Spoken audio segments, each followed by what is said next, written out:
들으면 더 좋아지는 클래식 명곡을 소개합니다. 김윤경의 경이로운 클래식. 아름답고 경이로운 클래식 명곡을 맛있게 듣고 또 멋있게 즐기는 시간입니다. 피아니스트 김윤경 선생님과 함께합니다. 안녕하십니까? 네, 안녕하세요. 잘 지내셨습니까? 네, 감사합니다. 오늘 이 김윤경의 경이로운 클래식에서 소개해 주실 곡은 또 어떤 작품입니까? 이 작품을 듣고 있자면 마치 굉장한 대자연이 막 눈앞에 보이는 것처럼 그런 풍경을 위에서 그런 그 대자연의 광대함을 보는 듯한 느낌이 들어요. 굉장히 낭만적이고 아름다운 선율이 막 겹겹이 쌓아나가듯이 제가 굉장히 좋아하는 작품인데 음악으로 먼저 만나보시죠. 예, 음악 주세요.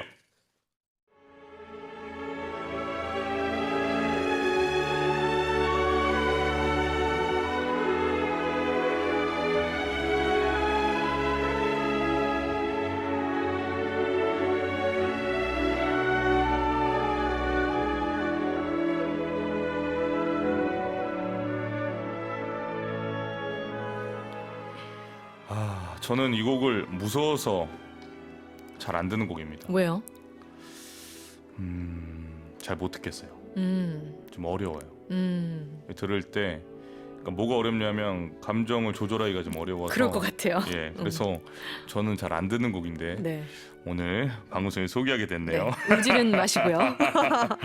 그렇다면 오늘의 주제는 뭡니까? 낭만의 완성인 라흐마니노프의 교향곡 2번입니다. 낭만의 완성. 오늘 주제곡에 낭만의 완성이라는 제목을 붙인 이유가 있을까요? 왜 낭만 시대 마지막 작곡가라고 할 수 있죠. 마지막은 아니지만 마지막 그 그룹에 있는 작곡가인 그리고 피아니스트인 라흐마니노프가 러시아의 낭만주의를 대표하는 작곡가 혹은 최후의 낭만주의 음악가라는 수식어가 좀 따라다니는데요. 라흐마니노프는 19세기와 20세기를 이은 음악가이면서 잘 아시는 그 호두까기 인형으로 잘 아시는 차이코프스키의 어떤 서정성과 애수 짙은 센티멘탈리즘을 이어받았다고 할 수 있는 작곡가예요. 오늘 여러분들이 감상하실 교향곡 2번 좀 어두우면서 슬프면서 마음을 확 채우는 그런 낭만적인 선율로 가득 찬 곡이라서 낭만의 완성이라고 제목을 붙여봤습니다. 좋습니다. 라흐마니노프의 교향곡 2번. 지난번에 소개해 주신 피아노 협조 2번과 비교하면 글쎄요, 뭐 저는 우위를 절대 정할 수 없고 어떤 것이 더 유명하다라는 이야기를 같은 예술가로서 얘기하기가 싫은데 어쩔 수 없이 노출이 좀 덜 된 작품이죠. 그렇죠. 라흐마니노프의 피아노 협주곡 2번은 일단 너무 유명하고 많이 쓰이기도 해서 네. 다른 주옥 같은 라흐마니노프 작품들이 좀 피아노 협주곡 2번에 좀 묻히는 경향이 있죠. 그렇게 생각합니다. 음. 라흐마니노프는 총 몇 곡의 교향곡을 남겼습니까? 총 3곡을 남겼는데 네. 첫 번째 곡은 글라즈노프의 지휘로 1897년에 초연되었고 그 후에 1907년에 작곡되고 이제 다음 해인 1908년에 초연된 오늘의 주인공은 2번 2단조는 2단조 그리고 10년 후에 좀 마지막은 굉장히 나중에 노년에 쓰여졌는데 라흐마니노프가 1918년에 미국으로 망명하고 나서 1926년에 작곡된 3번입니다. 근데 이 세 교향곡 중에 가장 유명한 작품은 아무래도 오늘의 주제곡 교향곡 2번 2단조 작품 27번입니다. 총 3곡이라는 얘기죠. 좀 길었지만 좀 세 곡이고 마지막 곡은 미국에서 작곡되었다. 네, 알겠습니다. 네, TMI였고요. 네. 자, 이 곡이 완성되기까지 라흐마니노프에게 어려움이 있었다고 들었습니다. 네, 제가 좀 전에 사실 또 설명을 하려고 그랬는데 마음고생이 일단 너무 심했잖아요. 교향곡 1번 글라즈노프가 지휘했던 그 1번이 문제였는데 라흐마니노프가 그때까지 굉장히 촉망받는 기대주였어요. 네. 저 친구는 피아노도 잘 치고 작곡도 하고 지휘도 하고 완전 러시아 음악계의 미래를 짊어질 인물이다라는 말을 듣고 있었거든요. 근데 24살 바로 1897년 3월에 이 교향곡 1번이 초연되었는데 엄청난 이제 비판을 받았죠. 뭐 모세 10장에 나오는 작품과도 같다라는 참혹한 혹독한 평을 듣고 표절 시비까지. 맞아요. 비난에 시달리고 막 노이로즈까지 생기고 우울증도 생기고 그러면서 살아있는 동안 누구도 교향곡 1번을 연주할 수 없다고 라흐마니노프는 절대 연주 금지를 시킨 작품이에요. 네. 그러다가 이제 지난번 피아노 협주곡 때 제가 말씀드렸는데 나는 좋은 곡을 작곡하고 그 곡은 성공할 것이라는 니콜라이 다엘 박사의 수면 치료를 받고 라흐마니노프가 피아노 협주곡 2번으로 명성과 어떤 자신감을 되찾게 되거든요. 그리고 1902년에 결혼도 하게 되죠. 그리고 나서 이제 교향곡 2번은 그 후에 탄생을 하게 된 겁니다. 그전 작품에 비해서 여러 가지 실현과 또 그런 시간을 보내고 어떻게 보면 좀 안정적인 시기, 네. 그런 시기, 결혼도 하고 여러 가지 안정적인 네. 시기에서 교향곡 오늘의 주인공 2번을 작곡하게 된 겁니까? 그러니까 바로 작곡을 하지는 못하고 아, 그래요? 결혼했으니까 어떻게 해야 돼요? 결혼하면 돈을 벌어야죠. 생계 유지를 위해 가족들을 또 먹여 살려야 되잖아요. 맞죠? 아니에요? 이게 살짝 웃으시는 걸로 봐서 아니 자기를 열심히 하면 돈은 알아서 벌리는 게 아닌가. 모든 사람이 정경님처럼 능력이 있지 않습니다. 이렇게 또 공격을. 공격 의도치 않은 절대 의도하지 않았어요. 워낙 능력이 출중하셔서. 아니 그 말이 너무 슬퍼서 결혼을 하면 이 책임감을 가지는 건 좋지만 가족을 위에서 먹어서. 돈을 무조건 벌어야 된다 이 말이 이 라마니노프가 저는 순간 감정이 입이 된 게 네. 작곡이 그럼 줄어들 거 아니에요. 그게 좀 속상해서 네, 네, 네. 이제 침울해하고 있었는데 네. 그거를 공격을 하시다니 내가 잘하겠습니다. 자, 네, 그래서 언제 뭐 어떻게 올지 모르겠지만 돈이 되잖아요. 오페라 작곡을 하면 큰 작품들이니까 열심히 오페라 작품도 하고 또 지휘자로도 활동을 하면서 볼쇼이 극장의 지휘자로도 자리를 잡고 워낙 뭐 지휘자 작곡이라면 작곡, 피아노라면 피아노 워낙 잘했으니까. 아니 그러니까 난 이게 너무 슬프다고 돈이 되는 오페라 작곡에 더 열심히 그러니까 아니 본인은 교향곡을 하고 싶은데 결혼을 해서 먹여 살려야 되는 부분 때문에 책임감 때문에 돈이 되는 오페라 작곡했다는 게 내가 오페라 가수로서 너무 슬픈 거야. 오페라도 쓰고 싶었겠죠. 그렇죠? 알겠습니다. 네. 자 자리를 잡았으니까 이제 안정을 찾았으니까 작곡을 했겠죠? 아니요. 또 안타깝게도 인생은 우리가 계획한 대로 흘러가지 않습니다. 왜냐하면 1905년에 제1차 러시아 혁명이 일어나고 네. 1906년에 내전까지 발발하고 네. 라흐마니노프는 귀족 집안이었거든요. 네. 아내와 딸을 데리고 이제 이탈리아로 갔다가 피신을 하러 그러니까 피난 같지 않은 피난이었죠. 독일의 드레스덴으로 가서 3년간을 머무르게 됩니다. 네. 그리고 이 드레스덴에서 3년은 이제 지휘자 라흐마니노프가 완전한 작곡가로 딱 자리를 잡게 되는 시간이었고 그때 작곡에 전념하면서 교향곡 2번을 완성합니다. 그럼 결혼하고 바로 못하고 오페라 하다가 그 다음에 러시아 혁명이 일어나고 그 다음 그쵸. 1906년까지 내전 발발하다가 네. 그 다음에 드레스덴으로 가서 3년 뒤에 한 거네요. 네. 거의 10년 걸렸네. 네, 오래 걸렸죠. 자, 알겠습니다. 교향곡 1번 때문에 불안할 수도 있었을 텐데 어떻게 2번 작곡은 순조롭습니까? 뭐 라흐마니노프가 얼마나 또 섬세했겠어요. 네. 그렇죠? 심리적으로도 굉장히 불안했을 거고 네. 1906년에 작곡을 시작했고 1907년에 완성은 되었는데 네. 그는 만족스럽지 않은 표정을 지으면서 교향곡 작곡은 내 체질에 맞지 않다라는 말을 했다고 해요. 네. 그리고 초연은 1908년에 있었는데 계속해서 작품을 들여다보면서 수정을 했다고 합니다. 정말 공감이 안 되는 문장이 있는데 교향곡 작곡은 내 체질에 맞지 않는 것 같다. 라마니노프가 네네네. 정말 본인 자신을 모르는구만. 욕심이 과하지 않았나? 최고 아닌가? 라마니노프는 교향곡은. 그렇죠. 최고 반열에 들죠. 알겠습니다. 그렇다면 교향곡 2번 초연은 누가 지휘했습니까? 라흐마니노프가 지휘자로 활동을 했지만 네. 본인은 하지 않고 초연이 1908년 1월에 러시아의 페테르스부르크의 마린스키 극장에서 초연이 되었는데 알렉산더 실로티 지휘자의 지휘로 이루어졌어요. 네. 그리고 그 후에 2월에 모스크바 음악원 대강당에서 라흐마니노프 자신의 지휘로 다시 한번 연주되었는데 두 공연 모두 진짜 다양스럽게 엄청난 열광적인 반응을 불러일으킵니다. 아마도 교향곡 2번까지 폭망했으면 라흐마니노프 그때 작곡가 인생 제가 봤을 땐 끝나지 않았을까 싶어요. 왜냐면 교향곡에 대해서 특별히 애착도 있었고 또 그것 때문에 한번 실패한 경험이 있으니까. 네. 그리고 더 놀라운 것은 피아노 협주곡이 너무 성공을 해서 협주곡 2번이 글린카상을 받게 됐는데 이어서 이 교향곡 2번도 러시아에서 가장 권위 있는 상인 글린카상을 또 받게 되죠. 두 번 수상을 했어요. 보니까 라마니노프가 숫자 2랑 잘 맞네. 그러네. 뭐든지 두 번째 하면 성공을 하네요. 첫 번째는 약간 버리는 카드로 쓰고 두 번째는 써야 되겠네. 좋네요. 더군다나 지금 보면은 이 초연 지휘도 2월에 했어요. 네. 예, 2월 맞습니다. 2월, 2번, 네, 2번. 네. 잘 알겠습니다. 네.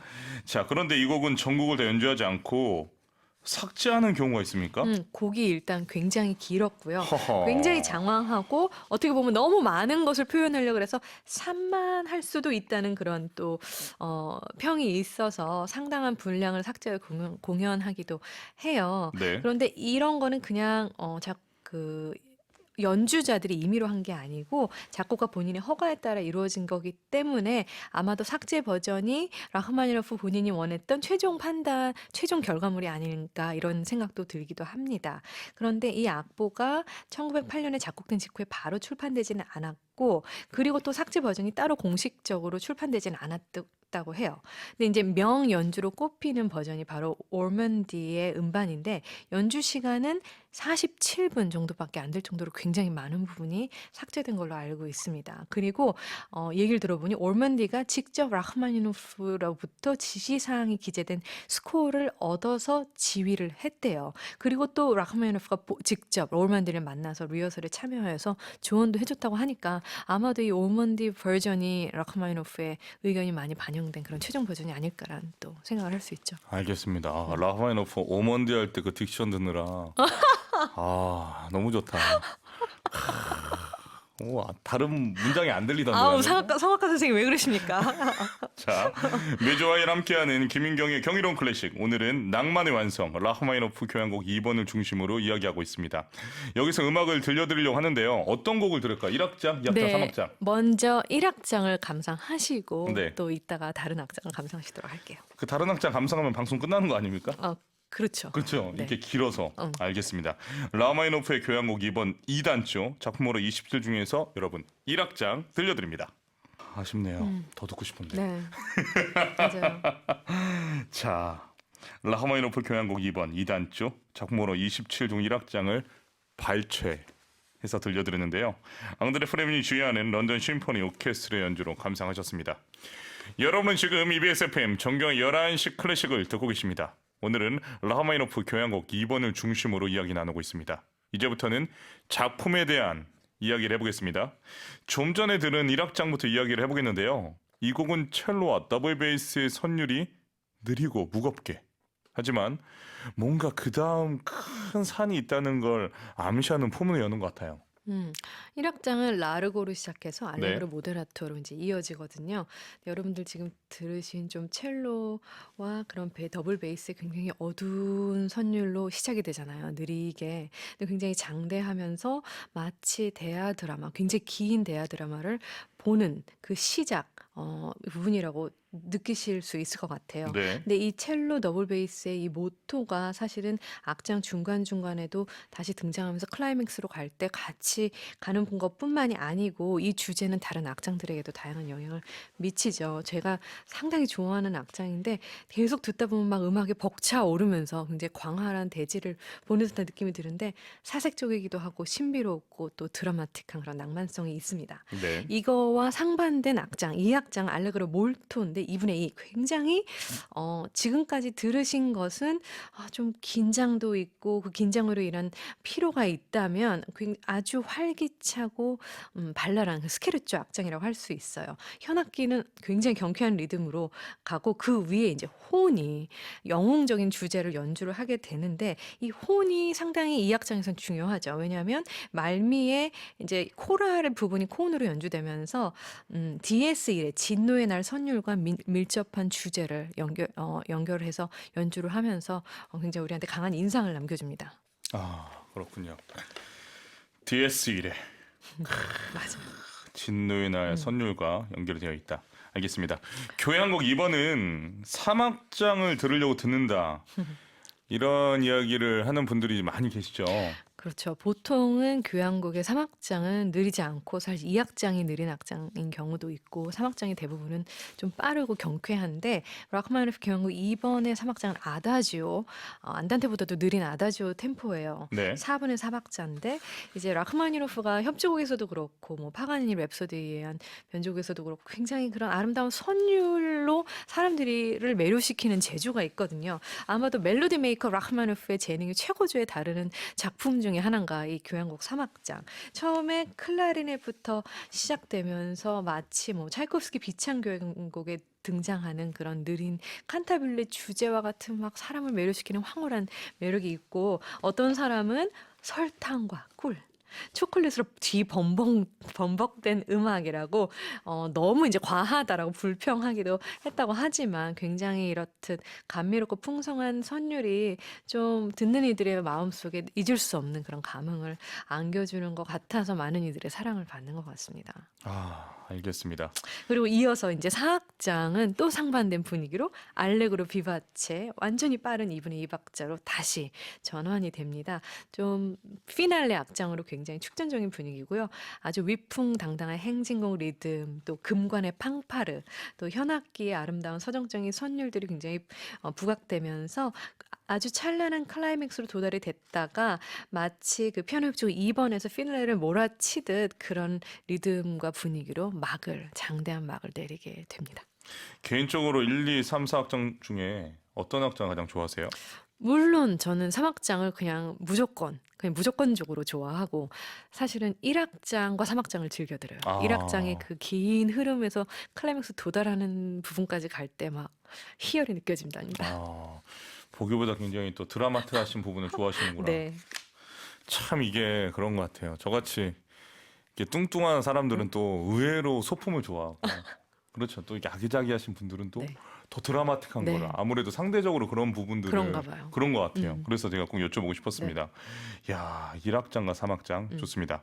오늘 소개해 주신 라흐마니노프 교향곡 2번 여러분 오늘 시간이 없어서 발췌로 들려드렸는데 시간이 되신다면 여러분 꼭 뭐 어떤 작곡가와 어떤 지휘자와 어떤 연주자도 좋습니다. 꼭 들어보셨으면 좋겠습니다. 저는 라흐마니노프 교향곡 2번을 오늘 소개를 하면서 정말 교향곡의 그 천재가 남겨준 작품이 아닌가라는 생각을 방송 내내 했습니다. 네. 벌써 윤경쌤과 인사를 하는 시간입니다. 아쉽지만 다음 네. 주에 뵙겠습니다. 몸조리 잘하시고 네, 감사합니다. 안녕히 들어가세요. 네. 고맙습니다.